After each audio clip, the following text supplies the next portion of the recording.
Hi everyone, Aaron here for Zollotech, and with the iOS 17 Beta 5 update, Apple also released an update for AirPods. Apple continues to improve the conversational awareness feature, sound quality, and more. So I wanted to go over what I've actually noticed that's changed. Now, if you want to try this out and you have AirPods Pro 2, that's where you'll get the major feature updates, and also you have the iOS 17's betas installed, the latest version. If you want to install it on your AirPods, you'll need a couple things. We'll just go over that quickly, as you'll actually need a Mac with Xcode installed so that you can get the developer section under settings.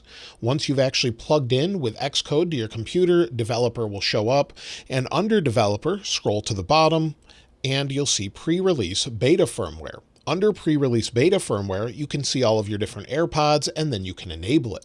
Then after a little while on its own, it will actually update your AirPods, just like you normally do regularly. Mine just updated on their own, just being set next to the iPhone. So no issues there, updated. And once it updated, there's some nice changes here. Now to verify that you're on the latest version, and just so you can see what the latest version number is, once you've connected your AirPods to your iPhone, scroll to the bottom and you'll see the version number. The latest version is 6A289c.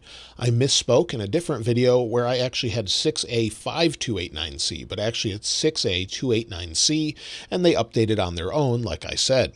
Now, there are updates with conversational awareness and some other things here, so let's talk about that, and it looks like I need to charge the AirPods case here as well. Now, when using AirPods Pro 2 beta headphones and you're using them with Apple TV, or maybe you're watching something on your iPhone as far as a movie goes, and you have conversational awareness enabled, so let me go ahead and put these in my ear, and I'll show you what I mean. So if you have conversational awareness enabled, and give it a second here, you'll see I actually have a movie playing on the TV app, and we have conversational awareness enabled. We'll go ahead and hit play here. They connect immediately. We'll talk about that in a moment.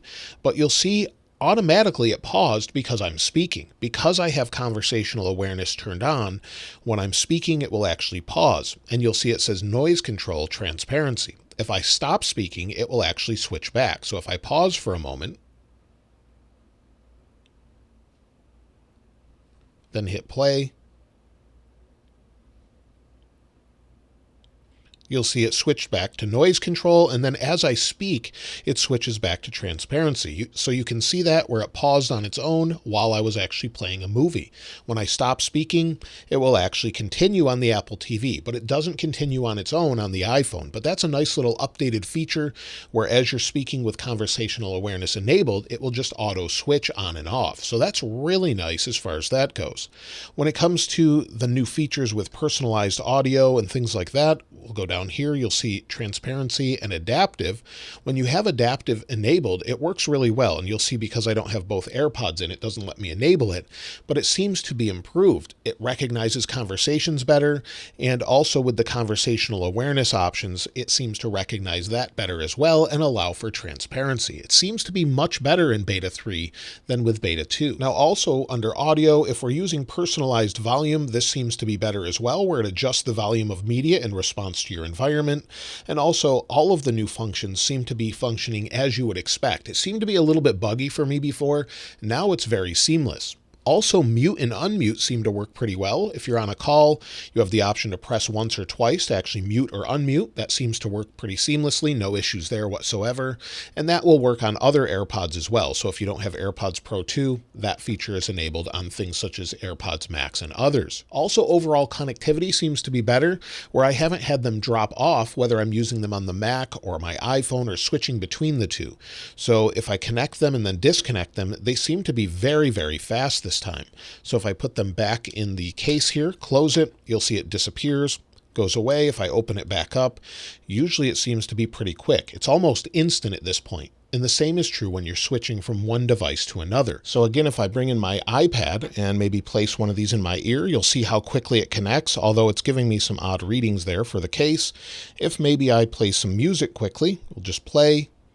It starts playing in my ear immediately. And if I switch over to my iPhone, when it's playing there, go back over to my iPhone and hit play, it jumps immediately from the iPad to the iPhone. That connectivity seems to be really great and very seamless this time around, much, much better than it has been in the past. Now, additionally, as far as sound quality goes, the sound quality seems to be a little bit different for me this time. Yes, it's very clear, but one thing I noticed the other night when listening to music is bass seemed to be more pronounced. So it was a little bit more substantial, and not everyone will like this as it's less balanced overall, but it definitely seems to be a change in the EQ. That's something I noticed, maybe you didn't, but if you've installed this beta, let me know in the comments below.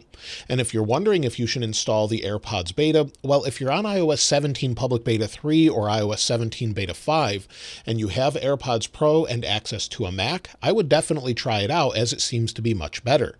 However, there's no way to revert the beta on the AirPods, so just be aware of that. If you had a problem with it, you would have to bring it to Apple. But I really have had no issues with my AirPods, especially on the betas right now, and you get those additional features that I showed you already, which are really nice. So you can try out adaptive audio, noise cancellation, the mute button, and personalized volume. All of those are available now. Let me know your experience with it in the comments below. I'll link this wallpaper, as I normally do as well, in the description below. And if you haven't subscribed already, please subscribe. And if you enjoyed the video, please give it a like. As always, thanks for watching. This is Aaron. I'll see you next time.